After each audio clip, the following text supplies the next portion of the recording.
The following is a Hoop Ball presentation.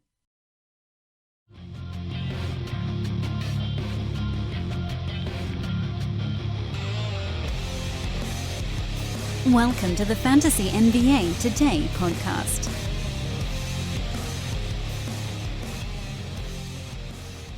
What's going on, everybody? Welcome to the Fantasy NBA Today podcast, a hoop-ball presentation. Joining me this week, we had him on Tuesday. You guys got to meet him. You guys fell in love with him. We debated who is the better fantasy asset, Stephen Curry or Kevin Durant. It's the one and only Zane Dahani. Denani. Oh, I messed it up again, and I just practiced 2 seconds ago. You're close. Where's my entrance music, man? You gotta set me up with something. Boom, chicka, boom, boom, chicka, boom, boom, boom, boom, chicka, boom, boom, chicka, boom, boom. Yeah. How's that? And that's me. That's Zay. How was your last couple of days going? Did you get to listen to your own voice on the podcast, and you're like, man, we sound so good together? Yeah, I actually almost decided to call my fiance and be like, hey, me and Vince, we've got a good chemistry going. I don't know if this is gonna work out anymore. So. I know, we don't even have to look at each other's eyes. We just hear each other's voices, and we're like, yep, chemistry. Exactly. Well, Zane, if people did not listen to last week's show, what you did say was that schedules and looking over data is one of your fortes. It's something that you're actually very good at due to the industry that you're currently in right now. So I thought today's episode and what a good idea would be for this show is to kind of go over the NBA schedule and looking over some of these teams and if whether or not you look at these teams and how their schedule lays out for the entire season and for the playoff part of the season, if that should affect who you're drafting. And I think that would kind of take up the majority of this show, unless there's anything in Olympic talk that you want to kind of get out of the way now, because it looks like Serbia and Croatia took up a majority of the conversation on Twitter and the Ryan Locke stuff, and not necessarily Team USA things. Yeah, no, just a quick thing about Team USA. I think we said it on the pod last time, but Kevin Durant showed up, and that's exactly what we were talking about. We said that he probably would. We said that our big time players would step up in a big moment when we're actually in the playoffs, and we actually need to win a game. And he had an excellent game, man. I don't know what you thought about his performance, but I thought it was outstanding. Yeah, no, he finally showed up in the Olympic play as if he was playing in the playoffs. He had intensity, and he finally didn't have a Butterfingers before a game. And I thought that was a big key there because he was not losing the basketball. The ball was just going right through the net. I'll say this, too. DeMarcus Cousins showed up big time in that third quarter. The way he was hustling defensively and getting after those baskets, I mean, he was a beast down there. Argentina had no answer for him. I'm really looking forward to seeing him in the NBA this next season just because, he looks like he's in a lot better shape as well. And I know that it's been something that's happened in the past where players have gone to Team USA, they've stayed in shape during the offseason, they come back, these young guys, and they perform so much better. And not that DeMarcus Cousins hasn't been incredible so far, but I just feel like he's going to have that extra, he's going to go to that extra, take it to the extra level this next season. So. Yeah, I mean, he had a great statistical season last year under George Karl's system. I think it's going to be a little bit different. I'm a Sacramento guy, so I actually cover this team. So it's one of those big things where I'm like, I don't know if he can do better statistically of what he did last season, but hopefully that Jaegers here plays him a little bit better and actually puts him on the block a little bit more instead of floating around the perimeter like George Karl was doing last season. But that is a different topic for a different show. I don't think we need to harp on Cousins too much longer. So let's go ahead and get into the schedules and looking over some of these teams. I'm going to just ask you straightforward, Zane, is there one particular team that you're looking over their schedule and you're like, maybe this is the team I need to start targeting some players off of? Yes. That team would be the Portland Trailblazers. If you look at their schedule at the end of the season, and like I said, I like to plan for the end of the season because I think I'm going to be there at the end. If you look at their schedule closer to the end of the season, they've got the Knicks, they've got the Timberwolves, they've got the Lakers, they have the Suns as well. I mean, they've got a lot of teams out there that are just like to give up points. They like to play fast and give up points, and that's one team. If you're thinking about taking a guy like Damian Lillard in the first 2 rounds, definitely do it. If you're thinking about taking a guy like Aminu, definitely do it. I would take those guys above some other players at the same positions that are scheduled to be drafted around the same area. I just would take those guys. I feel like their schedule is a lot easier. Last year, I remember that some of the easier teams to score against to get fantasy points against were the Lakers and the Sacramento Kings. I know that hurts you inside a little bit because that's your team, but I'm used to it. Trust me, we're an easy team to pick on. It's easy pickings out here in Sacramento from what we've seen. If the team has a lot of games against the Kings, the Brooklyn Nets, the Phoenix Suns, the Houston Rockets, the Lakers, those are teams that you should be targeting. And when I went through the schedule here with the Portland Trailblazers, they've got some of those teams on their schedule here at the end of the season. They got the Lakers, they got Phoenix. I just really like their matchups down the road. You took the team right off of my notepad here, Zane. I don't appreciate it, but I guess I kind of do because great minds think alike. Exactly. we knew we were meant to be together. So. Our chemistry just continues to grow. Call your fiance and just let her know what's going on. I will. No, but I'm also looking over the Portland schedule and not necessarily looking at the teams, but just looking at the numbers here. And from week 20 till week 25, in week 20 they have a 5-game week. Week 21, 4. Following that is a 4-game week. Then 3 and 3, and then they round out week 25 with only a 2-game week. But still, if you can get a guy like Damian Lillard with having that many games to round out the season, and I don't know about you, Zane, but I kind of view Portland as one of those teams that's going to be battling for a 7th or 8th seed, maybe even a 6th, depending on how the Western Conference kind of shapes out. But Absolutely. at the same time, I think it's going to be a close race between a lot of other teams. So I don't see them bringing in a lot of their bench players. I think you're going to see a Damian Lillard. You're going to see a CJ McCollum. And you're going to see an Al-Farouq Aminu getting minutes, and seeing those many games, I think that kind of weighs me to wanting to draft some of these guys, not necessarily sooner, but definitely if I'm in the area of maybe like 6 through 12, I'm definitely maybe looking at Lillard. And that could just be me, but I'm just saying he's going to have value not only due to his numbers, but I also think due to his schedule. No, I completely agree. And as far as range goes for drafting him, I think on my sheet of rankings, I have him around 14, and that's in 8-cat and 9-cat leagues. But if you're taking into consideration, that's just for the whole season. But if you're taking into consideration rankings as far as who's playing an easy schedule down the road, who do you think is going to actually be in the lineup at the end of the season, that bumps Damian Lillard up into that mid to late first round draft area.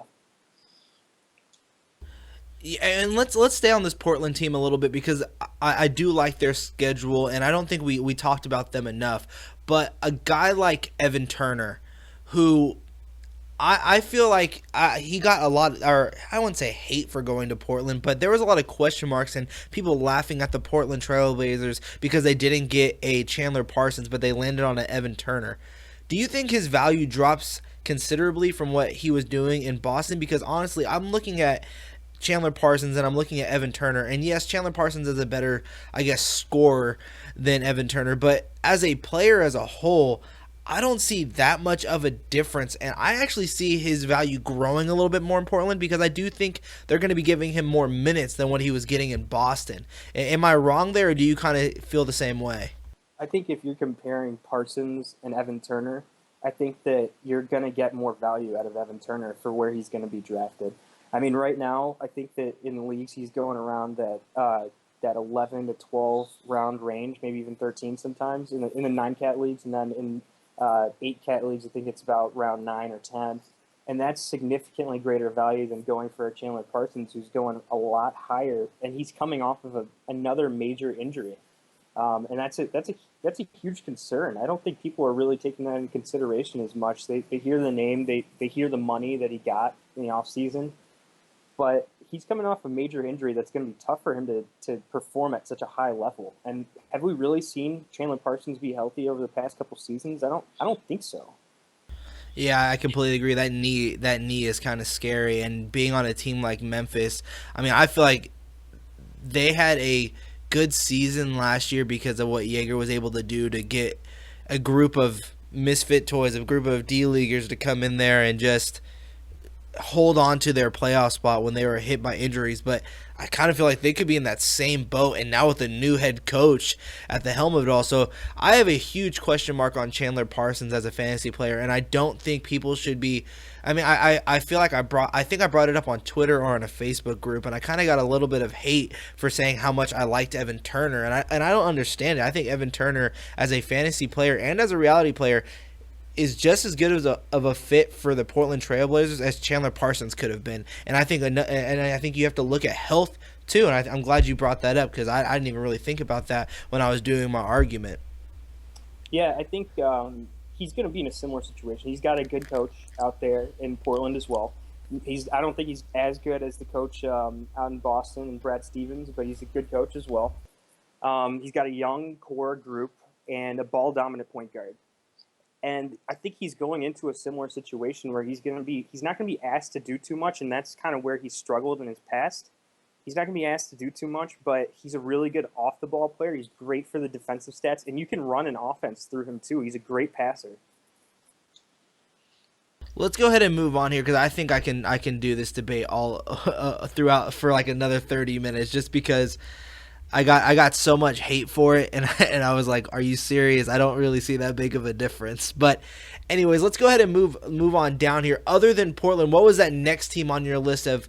Wow, their schedule is either really easy for me to start looking at more of their players, or maybe you want to go on to the other side here, Zane. You can choose between the two of the team that schedule is kind of unfair to from a fantasy perspective, and maybe you're kind of leaning more towards not drafting a certain player because of what their schedule looks like coming on the latter half of a season. Yeah, so there's a couple different teams here, and when it comes from a fantasy perspective, when you get closer to that fantasy playoffs, I think standard is usually you're trying to get about 4 games in that seven game week or 7-day week. So a lot of times you're trying to get a guy that's going to play 4 games every single round of the playoffs.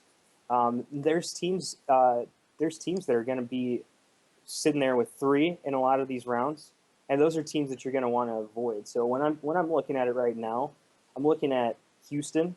They have 3 rounds in that week 21, which is usually the fantasy playoffs. So what I generally schedule around is that fantasy playoffs. So week 21 to week 23 are usually where the fantasy playoffs are for the standard leagues and Yahoo and ESPN. So if you're looking at that area, you're seeing Houston with 3 games in week 21, 3 games in week 22, and 4 games in week 23. Now, I don't know about you, but that kind of makes me want to hold back a little bit on getting some of the Houston guys. I know they run that 7 seconds or less offense, so you're still going to get great stats in those 3 games. But you don't know where they're going to be at in that point in the season. I could see this team really tanking and really, really doing bad this year. Even with James Harden and playing at an MVP level, I can still see them kind of being in that 10 range, maybe inching towards the playoffs, but I don't know. They're still on the outside for me a little bit. And then I also see OKC, which they also have 3 games in week 21, 3 games in week 22, and 4 games in week 23. And that's also a bit of a concern, especially since last week we were talking about Russell Westbrook and James Harden. Those are 2 of our guys that we were talking about at the top of the draft. I like to get guys on my team that are going to be playing max amount of games, especially those in those early rounds. If I'm going to have my best player play a couple of games, so a team that I'm looking at whenever I'm looking at teams that might have a better schedule would be Washington and Brooklyn. And from Brooklyn, you're not thinking like there's too many fantasy prospects out there. Especially at the end of the season, they can be really terrible. You're picking up Sean Kilpatrick, but Washington, you've got a lot of good players on that team. You got John Wall, and I know in a lot of rankings you're thinking second round, and I'm thinking about bumping up to the higher end of that second round. So I don't know what you're thinking, but that's kind of my analysis right there. Yeah, let's stay on Washington then, because I do think that they have a very favorable schedule when you're looking at it from the playoffs, and that's one of the big things that I was looking at when we were talking about doing this in our pre-production talks is looking over the schedule and finding the teams whose has the higher amount of games when you're starting to look at your playoff schedule. Because for me, if you're looking at Washington to see what 1, 2, 3, 4, 5, 6 weeks in a row where they're playing 4 games, and that's going into the playoffs and to finish out your season, that is very strong. And going on your John Wall conversation, I think John Wall is in for a very big year, and the main reason for that is I think Scotty Brooks is going to do whatever his star player wants to do. And if that means, hey, John, make the play. Hey, John, shoot the 3. Hey, John, do whatever it is you need to do because I'm going to make this team revolve around you. And I think that's good for what John Wall needs. I think that he's going to be in for a double year. I'm gonna put the claim on it now. He leads the league in assists this year, or he comes in second behind Russell Westbrook. Yeah, no, I totally agree. And then you're also looking at guys like Bradley Beal, who you might be able to pick up a little bit later on in the draft. I know Bradley Beal has a bad name with fantasy owners just because he's been injured the past couple seasons. He's kind of tailed off when it comes to his shooting. Sometimes his field goal percentage isn't as good as it could be. But at some point, this guy, I really believe that this guy is going to have one of those magical seasons where he averages over 20 a game and he's actually shooting really well as well. I don't know what you think about him, but I think it could be this year. And when I'm looking at Washington's schedule, I'm seeing as you go into that fantasy playoffs, you're looking at earlier on in March, you're seeing 3 games in a row where you're playing Phoenix, you're playing Denver, you're playing Sacramento, and then you play Portland. Those are all on the road, but still you're playing against you get that Phoenix and Sacramento, 2 teams where it's like, okay, my guy's going out there and he's going to be open and he's going to be shooting. He's going to be shooting a lot. He's going to be scoring a lot, getting a lot of stats, assists. I don't know. I really like Bradley Beal. What do you feel about Bradley Beal this year? I think Bradley Beal needs to be healthy before I can trust him again. I've been hurt by him too many times, missing games, being in and out of games, the field goal percentage being so up and down. So I'm gonna go on the opposite side of you. Do I think he has the potential to be something? Yes, but I've been too heartbroken from what he's done to me in previous years to where I can't trust him. Honestly, the next guy on my list, if you're going down the rankings here of just the Washington Wizards players, I go John Wall 1. I'm gonna go either, and it's a battle for me on the number 2 spot. That's what's crazy is I don't even have Bradley Beal as the number 3. It's going between these 2 guys, and it's Otto Porter and Marcin Gortat. And I'm gonna go with Otto Porter just because he can do a little bit more than what Gortat can do. But I think Otto Porter is that that next guy after John Wall that I'm choosing, and the defense is there. The fact that he can rebound, he's trying to knock down that 3-point shot with consistency, and the fact that he plays games. And so I actually am going to waver on the other side of you, where I think Bradley Beal, if he can have that season, I think it's gonna boost up his draft stock a lot. But if I'm drafting him, I'm hoping that he plays 15 really good games, and I might be looking to trade him, to be honest, if I draft him. Yeah, I could see I could see why you'd want to do that, and I also agree with you on Otto Porter. He's a guy that I'm targeting around that 6th round area in 8-cat leagues, and also around that same area in 9-cat leagues. I really like Otto Porter's game. He's still growing as far as his game goes. He's still really young. He's got more to it. Last year, he already showed us that he could provide really good value.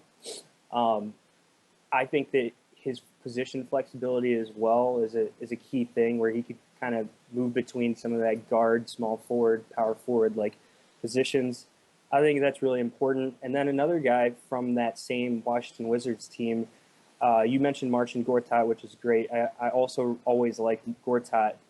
He's a really efficient center, and he shoots good at free throws. But I'm looking at Markieff Morris as well. I know last year he just got he got kind of like a small opportunity to start playing in the starting lineup last year at the kind of towards the end of the season. And I think with one off season, kind of growing with his teammates and everything, growing that chemistry, I think that he could be a good fantasy asset too.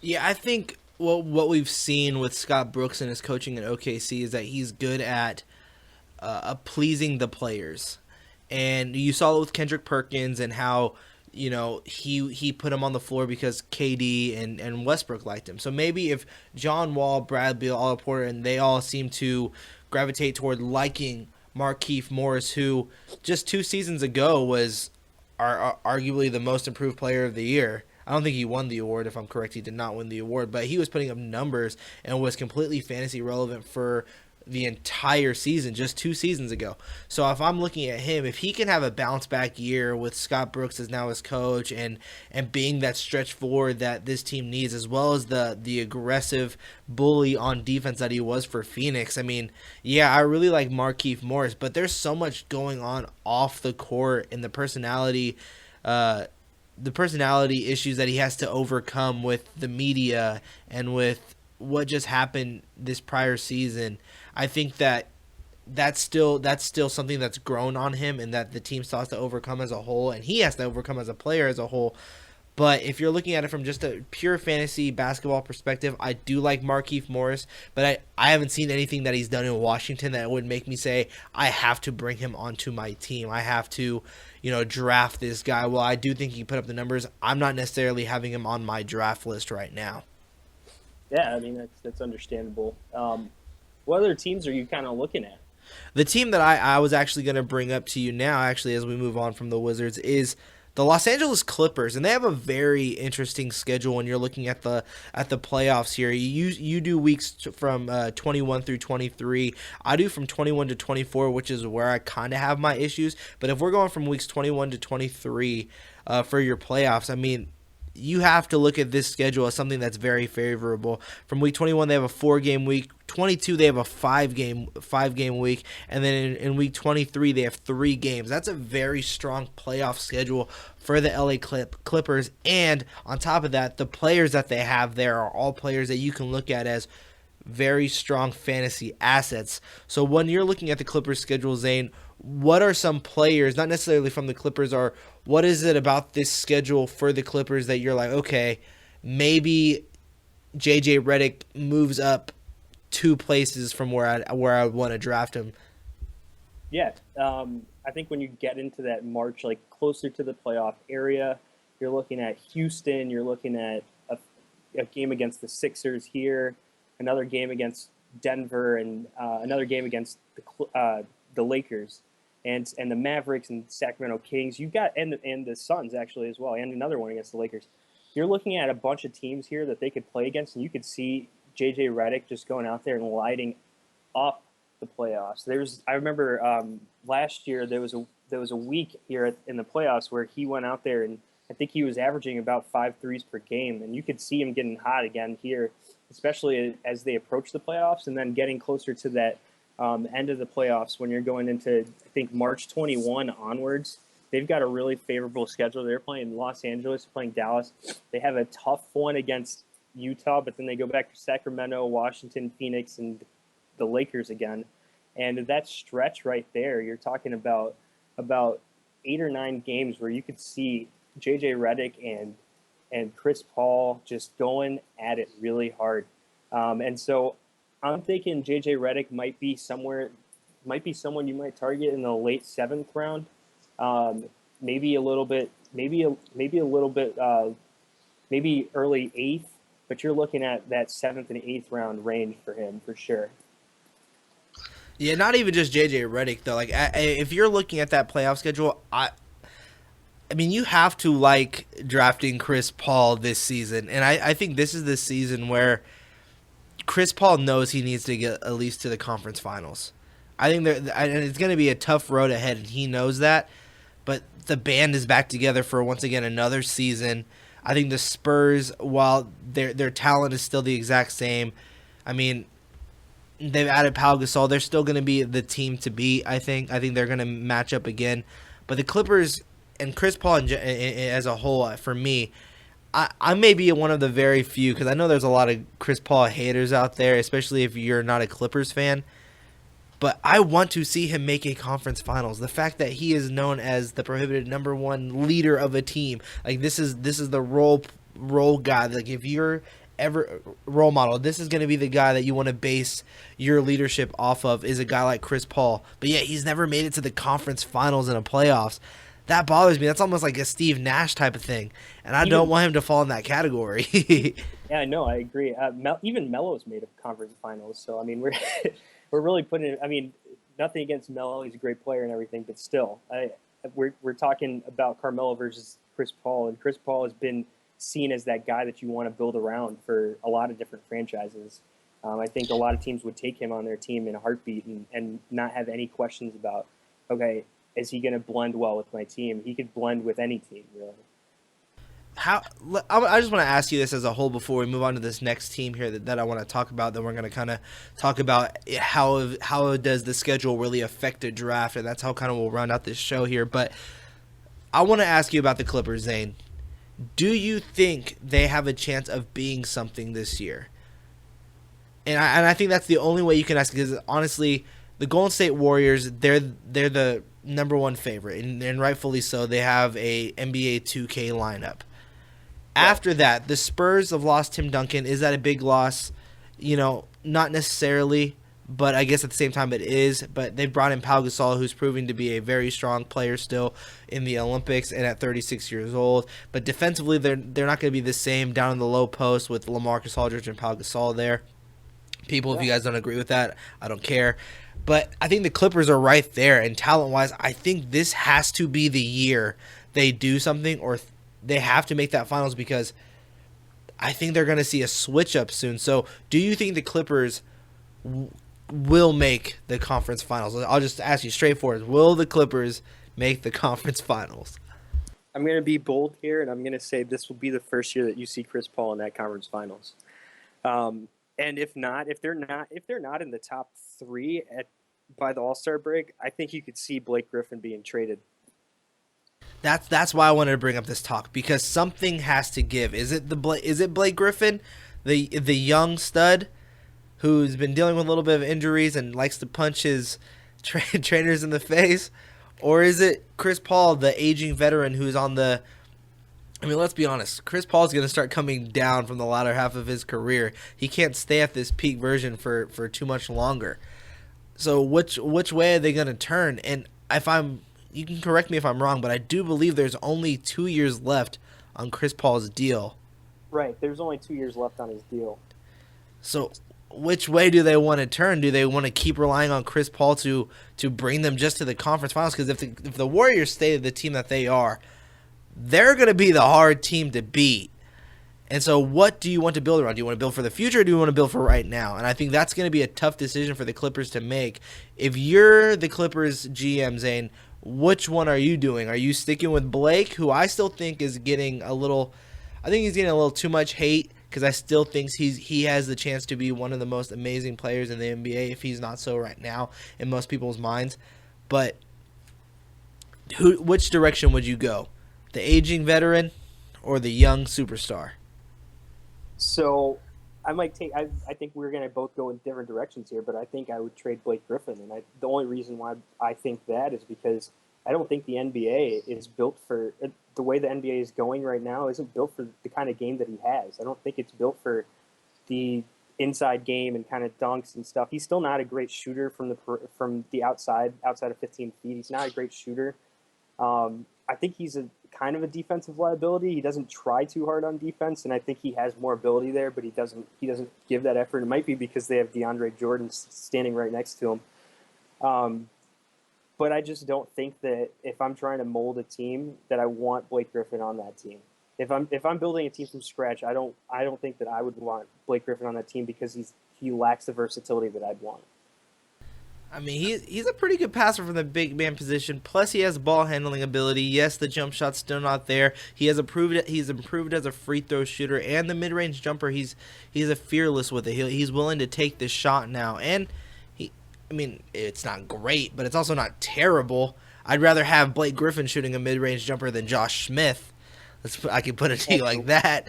So, I mean, I would choose youth over the Chris Paul, especially since Chris Paul hasn't proven that he can get to the conference finals. I think that the likelihood of Chris Paul staying after his contract, if they don't if they don't make the finals, I don't think he's going to stay. But even if they don't make the conference finals, he's definitely gone after next year. Not 2016-2017 season, but the 2017-2018 season. That's his last year of his contract. So if they don't make it to even the conference finals, he's definitely gone. I could see Blake Griffin sticking around. He really likes being in the LA area. It seems like he's got a lot of commercials and there's a lot of deals for him in place there. But I don't see Chris Paul sticking around. So it might be a better idea to trade Chris Paul just because you don't think that he's going to stay after 2 years if you don't actually progress as a franchise. So I want to move on to one more team, and then we'll talk about the draft as a whole with these schedules here. But I want to move on to the Utah Jazz. And the main reason why I want to do that is because I am really high on the Utah Jazz from a reality perspective. However, from a fantasy perspective, their schedule is okay. I mean, it's pretty good. I mean, they a 4-game week followed by a 3, then 2 4s to round out the fantasy playoffs. But there's so much talent on this team, and while from a reality perspective, I think that that's going to mean the ball is going to be shared around a lot more. They're going to probably win more games, and I think that they're a big threat in the Western Conference.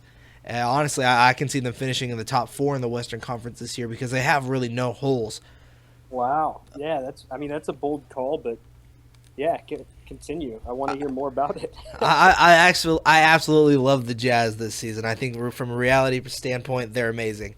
But who is it do you think takes the biggest hit from all of these additions? Like Joe Johnson's now been added to this team. Boris Diaw's now been added to this team. Trey Lyles is proving that he's still improving, like we saw in Summer League, but that he's ready to make that step, especially after what we saw last season. Rudy Gobert has kind of been a little bit up and down. Gordon Hayward is a bit of a hit or miss, but has shown that he can be a strong player. Shelvin Mack had a great year last year, but now they've brought in George Hill, and they've also brought back Dante, or they haven't brought him back, but he's back from injury. Dante Exum, plus Alec Burks is going to be on the roster. So and also can't even forget, and I almost forgot about him, is Rodney Hood, who had a great year last year. So there's so much talent on this team. Someone's numbers has to come down. Who's it going to be? There's a lot. Yeah, I think that Rodney Hood had a really good season last year, especially down the stretch. I think he had to fill in for Gordon Hayward a little bit because Hayward was out for a little while, and then kind of in that middle to end part of the season with foot injury. I think his numbers are going to come down. I think you're going to see Joe Johnson step in a little more in that area. I think you're going to see there's going to be a lot of guys vying for those minutes at the shooting guard and small forward position.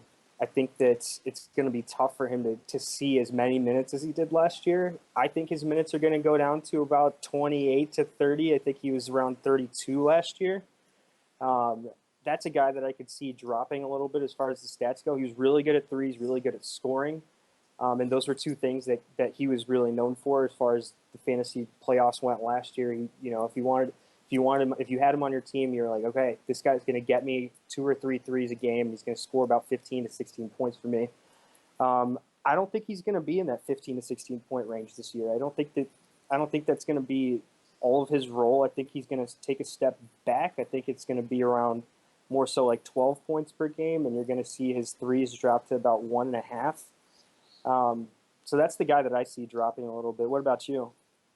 Well, and this was going to be the player that I brought up, and I thought maybe, someone else would agree with me, but unfortunately, you didn't bring his name up. But I have question marks on Rudy Gobert.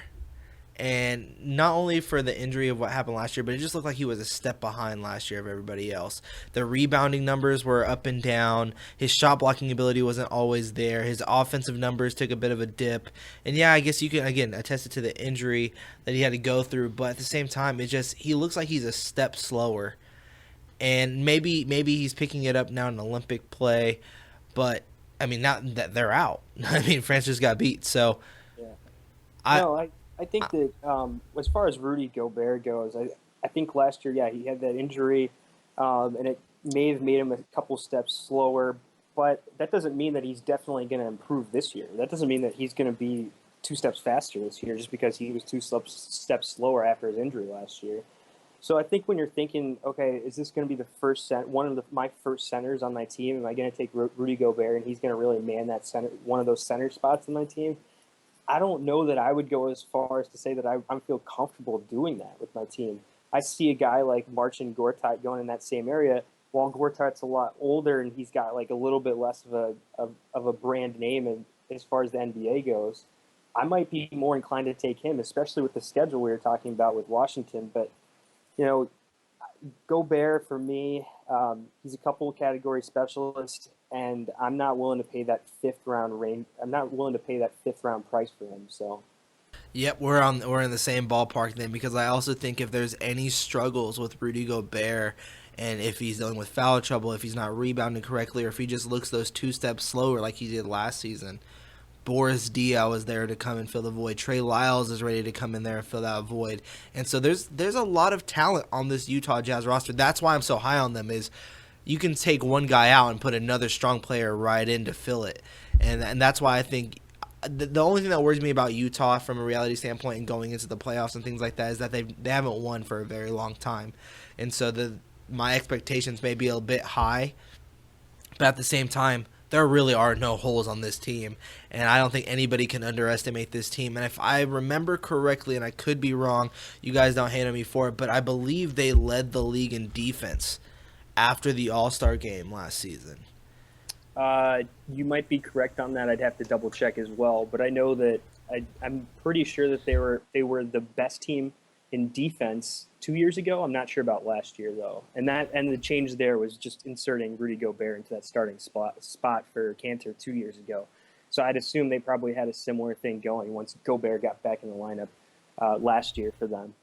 If they can keep that same defensive prowess while adding the offensive abilities of Joe Johnson and Boris Diaw and George Hill, I mean, and a healthy Alec Burks, I mean, they have a chance to be a very strong both ends of the court team, and that's why I'm so high on the Jazz. No, I completely agree. I mean, the thing is, when push comes to shove, when you're looking at the end of that fifth round, you're looking at Rudy Gobert, and you're looking at a guy like Vooch, and you're looking at a guy like Gortat, and you're like, Gobert's kind of a category killer in a couple categories, and he can win you a couple as well. But these other guys like Vooch and Gortat, those guys are good at all the percentage categories. They shoot really well from the free throw line. They're really good at field goal percentage, and they score a lot. They also grab a ton of boards. So you're keeping yourself in a bunch of categories, and I think that's what's really important as well. Of that list, though, I still have Vooch third. I understand the argument for Gortat, but Vooch doesn't do anything defensively for me that I would make me want to choose him over guys like Gobert or Gortat. At least Gortat gets you blocks, like a Gobert in them. So that's why I would understand the argument about the Gobert or Gortat. But yeah, I'm not a huge fan of Vucevic as a fantasy player, other than the fact that he gets you double doubles and has good percentages. And other than that, he doesn't do much else for you. So I kind of want some shot blocks from my big man. But all right, Zane, the last topic here that I kind of want to get to till we round out the show is, and I guess this can be a quick minute thing. It just kind of depends on how the conversation goes. But you're looking at everyone's schedules now. You've looked at all the data. You've looked at all the games. Should that affect you when it comes to draft day? Yes, I think if you're not planning to be in the playoffs, then I don't think you're doing it right. And this can come by way of trade, and this can come by way of different things later on in the season. But I think when you're building your core group of players, when you're getting your top 5 guys, you want to make sure that those 5 guys are playing a ton of games when it comes to the playoffs. Maybe you don't find a guy, especially if you're drafting in the first couple picks of the draft. You see Russell Westbrook, you see Steph Curry, you see James Harden, and you're thinking like, okay, I know that OKC is a 3-3-4 in that playoffs, and I know that Houston is a 3-3-4 in that playoffs. So maybe you go with the guy, but maybe you still stick with one of those guys, and that's not something that you should question either, because you should feel good about getting one of those guys because they're going to have incredible seasons. But when you're looking at the schedule and you're thinking about some of the other guys you're going to take on your team, I think it's really important to focus on some of those teams that are going to be playing balls to the wall at the end of the season. A team like Washington, who's going to be shooting for the playoffs, and they're going to be in that 9 to 8 range, and they're going to be fighting really hard to make the playoffs. You're going to want to make sure that you have guys like that on your team. I think it should affect you on draft day. So. I completely agree. I just don't see it affecting me in the first 2 rounds.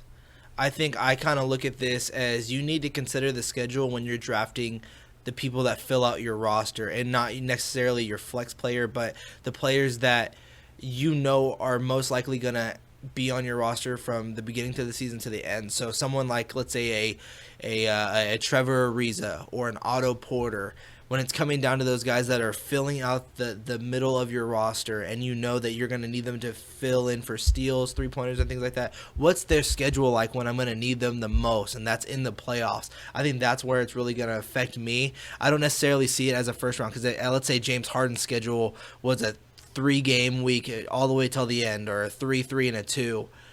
I'm still picking James Harden over, let's say, DeMarcus Cousins, who has a 4-game week. You know what I mean? Like, I can't keep that separation just because of those few games, because James Harden is going to have expected to have, well, everyone's expecting him to have a really big season under D'Antoni's offense. So I don't think it really affects me in those first 2 rounds. But when I'm starting to fill out the latter half of my roster and filling in those middle guys, I'm definitely looking at the schedule as something that's going to be a huge factor to me when making my team. So another thing is when you're looking at 2 players and maybe you're down to a group of 3 guys and you're like, I don't know which one to take.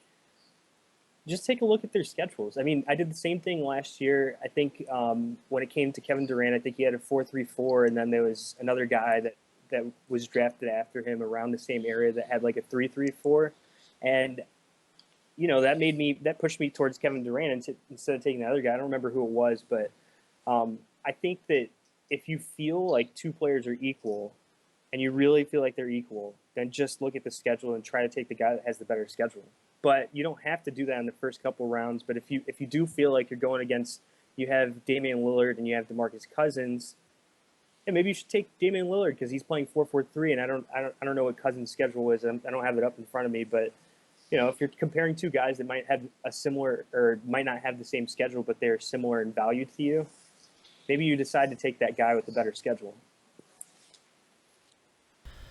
All right, Zane, that is all the topics I have for the show, but I still have one question from a personal perspective from you, and this is a very big, important one. This can be the make or break of our chemistry. Absolutely. Do you play Pokemon Go? No, I have not played Pokemon Go. We're done. We're done. I felt like it was a big deal to you as soon as you asked it to me. I was like, I know that this is what Vince is all about now. I already know that, but there's a ton of Pokemon. There's a ton of Pokestops. I think, is that what they're called? What are they called? Pokestops.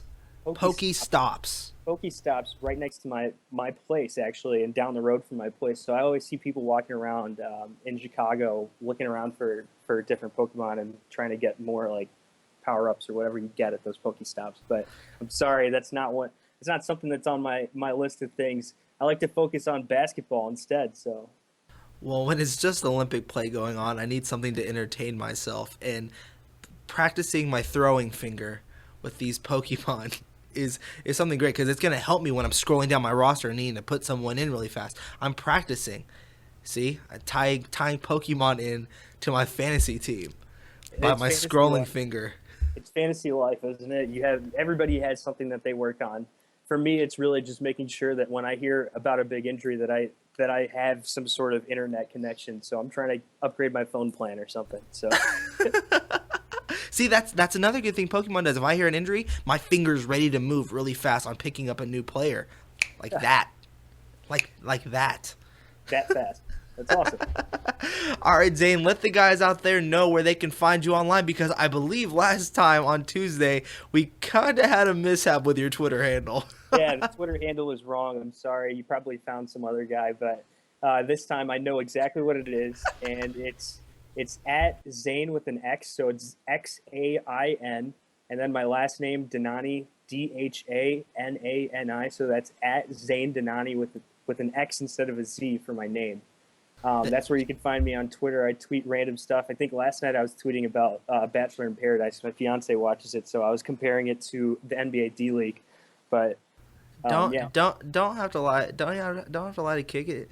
You know you watch that show, Zane. You have that thing on your DVR right now, and you're ready to turn that thing on as soon as we log off here.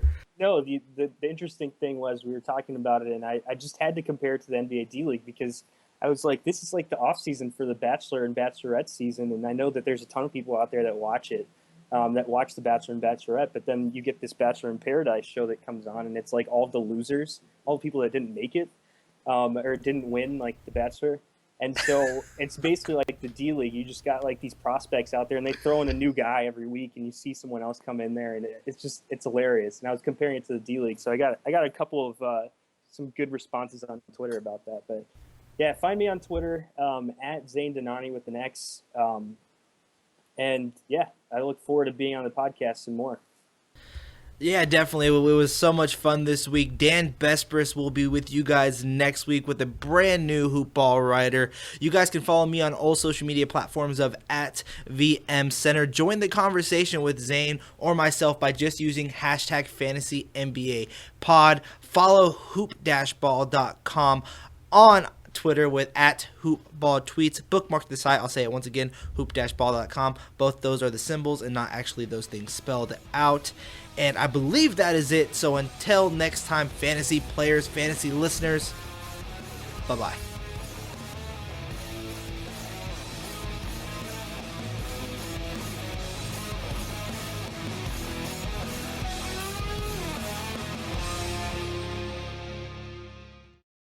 This has been a Hoop Ball presentation.